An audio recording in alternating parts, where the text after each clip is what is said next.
It makes me cry each time I talk about it. A friend of mine, she told me that the week before, she had a really, really hard week. And I said, why didn't you call me? She says, I did, I reached out. So of course I pull out my phone and I scroll up and I look for her text. And sure enough, it says, hey, what are you doing? Want to come over? I'm like, you mean these texts? The one that sound like every other text you've ever sent me ever? I'm like, how do I know that that's a cry for help? She had read an article that all human beings need is 8 minutes of time from another friend to feel not alone in a moment of stress and a moment of need. And so she and I came up with a code word that the next time one of us really needs the other person, our code would be, do you have 8 minutes? Anyone can step out of a meeting for 8 minutes. You won't solve your friend's problems. It only takes 8 minutes for them to feel like they're dealing with whatever they're dealing, not alone. And this is the power of friendship.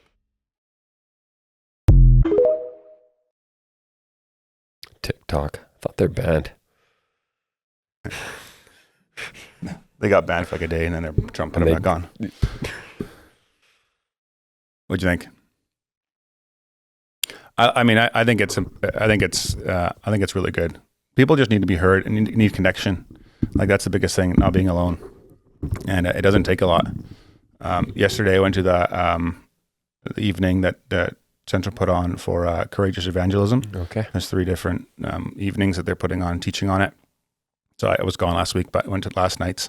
One of the things they were explaining was to ask questions and then to listen and to pause and to wait and to not be too quick to feel like you have to come up with the answer. Yeah, fill in the gap or whatever else like that. But just to listen, to hear someone out and help them feel heard, and so they're not alone. And how that's so crucial in evangelism, and they actually teach it in coaching as well, the skill of listening, I think it's not hard to do. Often people just need, to be heard out and to be prayed for or just encouraged. Yeah, unfortunately, if you're not doing well, you don't typically want to be the person that messages and says, I'm not doing well, right? You think that you're bothering people, or so. When really, most people want to be helpful. Most people, if they think that they could actually encourage somebody, they'd be happy to take the time, right? So it's just, I still put the onus mostly on the people that are struggling, but unfortunately, when you're in that spot struggling, it's pretty hard to say, hey, I'm struggling. So, Any struggles on you the last 3 weeks? Any struggles? Yeah. You didn't call anybody?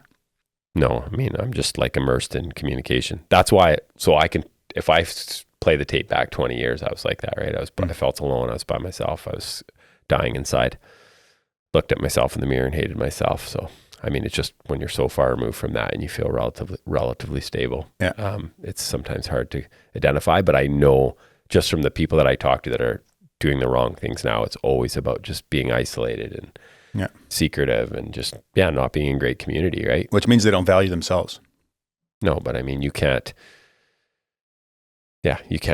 that's a journey, right? Like you don't just all of a sudden one day decide to be like, oh, like I have this self-worth, right? No, of course not. I'm just saying that's a big issue, right? Like it's how you view yourself. It's interesting. I did my shield inventory this week for Freedom Session, which is writing how you've hurt others.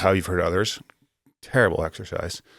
It was very hard, even just writing it. I've written it up many times now, but for the first time though, there was 2 things I didn't put on there that I never put on there before.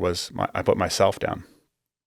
And how much I've hurt myself for the years by just being reckless and making bad choices, bad choices and stuff like that, which came down to not valuing myself, right? Like when you really value something, you take care. You care for it. You care for it. Take good care for it.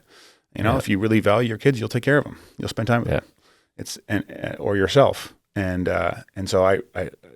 That's how I knew I didn't care for myself when I was younger, because I drank 6 cans of Coke and smoked 2 packs of cigarettes a day. That's about all I had for probably a good 5 years. So it's a picture of health. It reminded me, I was working with a guy and he showed me he had a whole bunch of machines, CNC machines, and he was showing me the water filters that he had for the water going to these machines. So everything was just perfect.